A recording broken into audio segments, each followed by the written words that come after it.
Olá a todos, bem-vindos ao nosso canal. Hoje vamos mergulhar num dos momentos mais decisivos do século XX, um encontro que moldaria o futuro do mundo por décadas. Estamos a falar da Conferência de Yalta, fevereiro de 1945. A Segunda Guerra Mundial na Europa está nos seus últimos suspiros. A Alemanha nazi está prestes a colapsar, e os líderes das três maiores potências aliadas reúnem-se para decidir não só como acabar com a guerra, mas mais importante, como será o mundo pós-guerra. Imaginem a cena.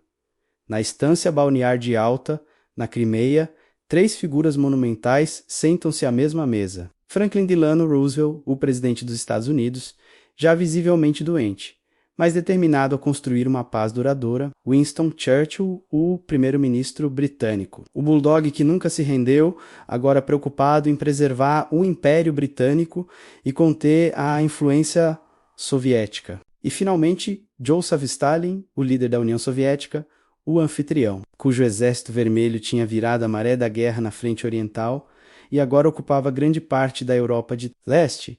A atmosfera era uma mistura complexa de aliança e desconfiança. Eles eram aliados contra um inimigo comum, mas os seus sistemas políticos e as suas visões de futuro eram radicalmente diferentes. Era a democracia liberal contra o comunismo autoritário. Então, o que estava na agenda, muitas coisas. Primeiro, a derrota final da Alemanha. Eles concordaram que a Alemanha seria desmilitarizada, desnazificada e dividida em 4 zonas de ocupação, uma para cada um deles e uma para a França. A cidade de Berlim, embora localizada bem dentro da zona soviética, também seria dividida em 4. Essa decisão de dividir a Alemanha e Berlim seria semente para futuras crises, incluindo o bloqueio de Berlim e a construção do muro. Outro ponto crucial era a Polônia. Este foi talvez o tópico mais espinhoso. A guerra tinha começado por causa da invasão da Polônia, e o seu destino era simbólico. Churchill e Roosevelt queriam um governo polaco livre e democrático. Stalin, por outro lado, já tinha instalado um governo provisório comunista e queria garantir que a Polônia servisse como um estado tampão, amigável à União Soviética, para evitar futuras invasões do Oeste. Foi aqui que as tensões se tornaram mais palpáveis. No final, chegaram a um compromisso vago. O governo provisório seria reorganizado para incluir membros do governo polaco no exílio, em Londres, e seriam realizadas eleições livres e sem entraves o mais rápido possível. A história, como sabemos, mostraria que a interpretação de Stalin de eleições livres era muito diferente da ocidental. As fronteiras da Polônia também foram redesenhadas, movendo o país para o oeste, cedendo território à União Soviética a leste e compensando com o território alemão a oeste. Mas Yalta não foi só sobre a Europa. Roosevelt tinha um objetivo principal: conseguir que Stalin entrasse na guerra contra o Japão. A guerra no Pacífico ainda era brutal, e os americanos estimavam que uma invasão do Japão poderia custar até 1 milhão de vidas americanas. Roosevelt estava desesperado para evitar isso. Stalin concordou em declarar guerra ao Japão, mas não de graça. Ele exigiu concessões no Extremo Oriente, incluindo o controle de ilhas que o Japão tinha tirado da Rússia em 1905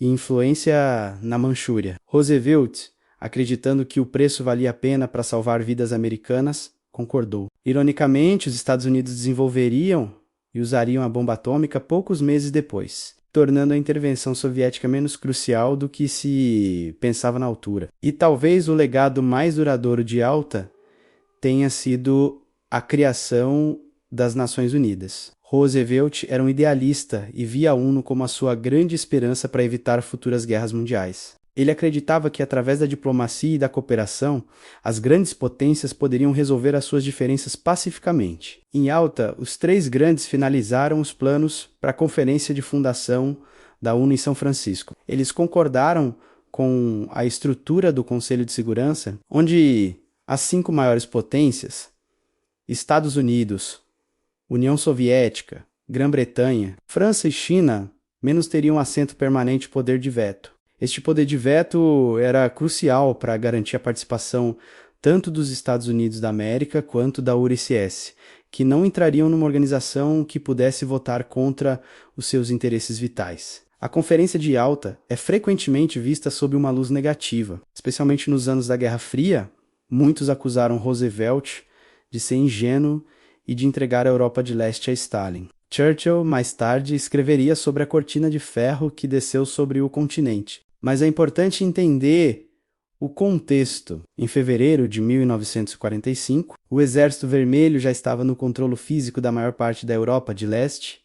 Roosevelt e Churchill não tinham muitas cartas para jogar. A sua alavancagem militar na região era praticamente nula. Eles estavam a tentar obter o melhor acordo possível numa situação extremamente difícil. Roosevelt, em particular, acreditava que podia construir uma relação de trabalho com Stalin e Integra Law numa nova ordem mundial cooperativa. A sua morte, apenas 2 meses depois de Yalta, em abril de 1945, é um dos grandes da história. Teria ele conseguido conter Stalin? Ou a Guerra Fria era inevitável, dadas as profundas diferenças ideológicas? O sucessor de Roosevelt, Harry Truman, tinha uma abordagem muito mais dura em relação aos soviéticos. A relação azedou rapidamente e na conferência seguinte, em Potsdam, o clima já era de confronto aberto. As promessas de Yalta sobre eleições livres na Europa de Leste foram rapidamente ignoradas por Stalin, que instalou regimes comunistas por toda a região. A conferência tornou-se um símbolo da traição ocidental para muitos nos países do leste europeu, que se sentiram abandonados à tirania soviética. Por outro lado, a conferência conseguiu garantir a participação soviética na guerra contra o Japão e lançou as bases para as Nações Unidas, uma instituição que, apesar das suas falhas, tem desempenhado um papel vital na diplomacia mundial desde então. No final, Yalta não foi o início da Guerra Fria, mas sim o momento em que as fissuras na aliança de guerra se tornaram abismos. Revelou as visões de mundo incompatíveis que em breve dividiriam o planeta em 2 blocos opostos. Foi um encontro de gigantes, cada um com as suas esperanças, medos e agendas, a tentar desenhar um novo mapa do mundo a partir das cinzas do antigo. Uma tentativa de construir a paz, que acabou por pavimentar o caminho para meio século de conflito ideológico. A história de Yalta é uma lição poderosa sobre o poder, a política e os limites da diplomacia quando confrontada com realidades militares e ideologias intransigentes. É um lembrete de que os acordos feitos em sala de conferência podem ter consequências que ecoam por gerações. O que vocês acham? Roosevelt foi ingênuo ou pragmático? A Guerra Fria poderia ter sido evitada? Deixem as vossas opiniões nos comentários abaixo. Vamos adorar discutir este tema fascinante com vocês. Obrigado por assistirem e por se juntarem a nós nesta viagem pela história. Se gostaram do vídeo, não se esqueçam de deixar um like, partilhar e subscrever o canal para mais conteúdos como este. Até a próxima!